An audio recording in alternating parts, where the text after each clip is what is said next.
Últimamente la frase, la película que tendrás que ver con las luces encendidas, se ha vuelto un meme entre el público general, y no es para menos. Esto ya que es la estrategia principal con la que las distintas empresas han vendido sus películas de terror, generando gran morbo entre los espectadores y trayendo grandes decepciones en el camino. Sin embargo, en las últimas 2 décadas, el terror ha tenido un leve resurgimiento en la industria del cine, no solo en la parte del éxito crítico, sino comercial. A lo largo de estos años hemos vivido una nueva ola de cintas originales que varían entre lo atrevido y grotesco hasta lo inquietante y sutil, las cuales generan una gran impresión, mientras que otras no tanto. Es entre las primeras que no solo se encuentran películas como Sinners o Bring Her Back, sino también Weapons, la cual causó un gran interés desde el primer momento en el que salió su teaser, el cual no solo revelaba que estaba relacionado con Barbarian, sino que poco a poco causó tanta expectativa que llegó al punto de volverse la película de terror más popular del año. Weapons, conocida en Latinoamérica como La Hora de la Desaparición, se estrenó en cines recientemente con una excelente traducción. Esta era una película que, para el momento en el cual se presentaron los trailers, se caracterizaba por esa ambientación opresiva y que dejaba más preguntas que respuestas, las cuales fueron respondidos una vez ya estrenada, llegando a convertirse en un gran éxito económico de parte de Warner y un añadido más a su buena racha en taquilla. Sin embargo, lo que parece en un inicio ser una película de terror con una excelente propuesta y un muy buen marketing, oculta dentro de sí una reflexión y crítica social que da impulso a la gran mayoría de sucesos dentro de la misma. ¿De qué forma es esto posible? Acompáñanos a descubrirlo.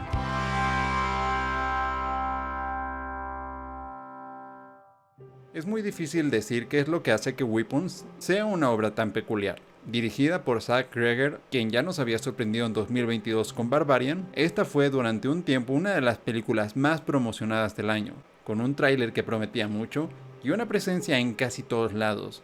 Había llegado incluso a ser referida como la película de terror del año, la cual, si llegamos a tomar en cuenta el resto de contendientes, no resultaba ser poca cosa.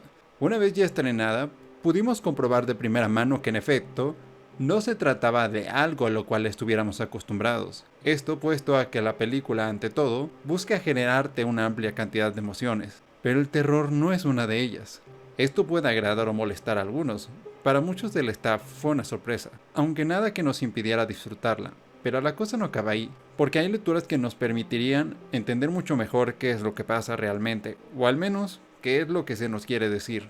La película cuenta la historia central basada en la desaparición de un salón de clases en un pequeño pueblo desde diferentes perspectivas, utilizando varios personajes que sirven como división de la cinta en capítulos que exploran distintos sucesos en distintos lapsos de tiempo que poco a poco se van entrelazando con las otras historias para así comprender cómo se llegó a una determinada situación e ir resolviendo el misterio como si se tratara de un rompecabezas. Este recurso permite a la historia acomodarse de una forma que apela a la experiencia emocional del espectador, yendo de atrás hacia adelante o viceversa, dependiendo de las necesidades narrativas, así como darnos una visión subjetiva y personal de los sucesos que nos hace empatizar con los personajes, ver cómo contrastan con el resto y enriquecer así a la hora del misterio.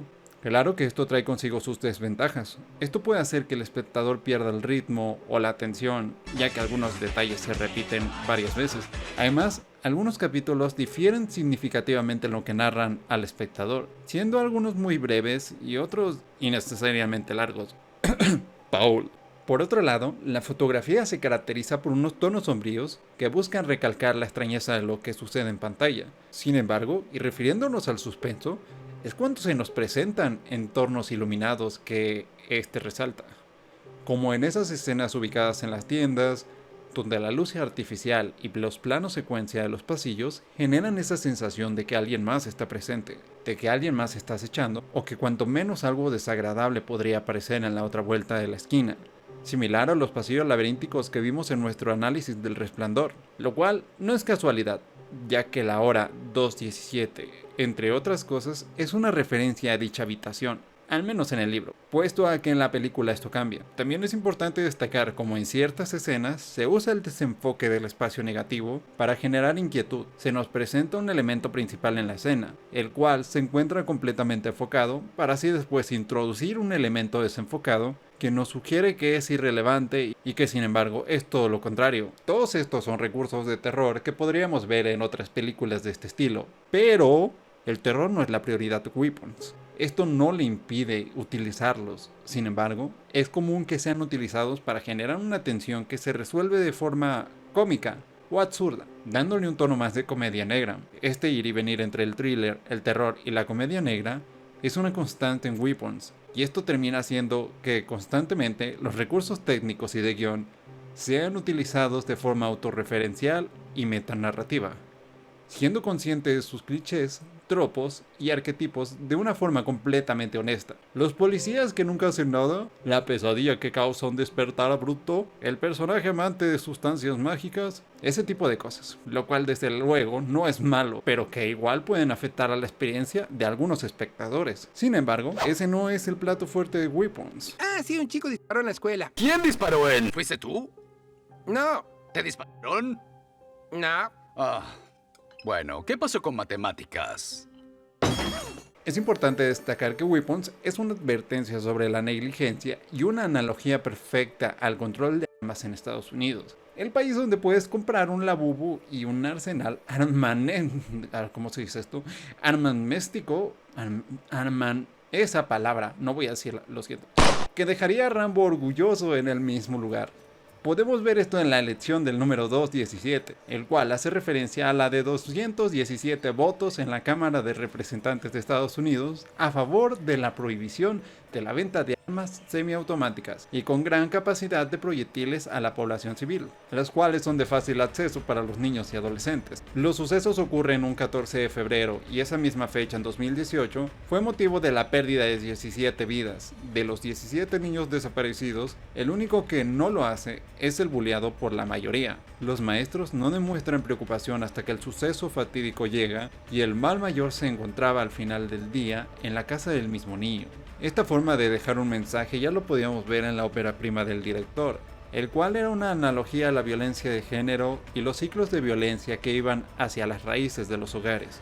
La historia, a través de una premisa intrigante pero familiar para algunos residentes de ese país, nos muestra cómo este tipo de sucesos pueden afectar a una sociedad, mientras a su vez se nos presentan los distintos efectos y percepciones que puede tener desde la perspectiva de diversos sectores, como el de los docentes, los padres, los oficiales o los propios niños. Se nos retrata lo traumático del suceso, las heridas que deja en las familias, y el cómo la culpa viaja de persona en búsqueda de un responsable ante el cual se pueda descargar nuestro dolor. Se busca a la maestra, se busca a la escuela, se buscan respuestas en juegos o en la televisión, pero la verdad es mucho más profunda. No siempre se trata de una tía bruja o un ritual, sino del abandono y la falta de atención hacia los problemas de los niños. Algo muy peculiar de la cinta, al menos dentro de lo que nos dejan ver los trailers, es el uso de los niños como herramienta narrativa para generar terror e inquietud. Algo que se hace aprovechando la concepción común del infante como un sujeto inocente e ingenuo en su relación con el mundo, que sin embargo puede ser corrompido por fuerzas que en algunas ocasiones son desconocidas para nosotros. Es una subversión de aquello que nos es familiar, y esa subversión nos genera inquietud e indefensión.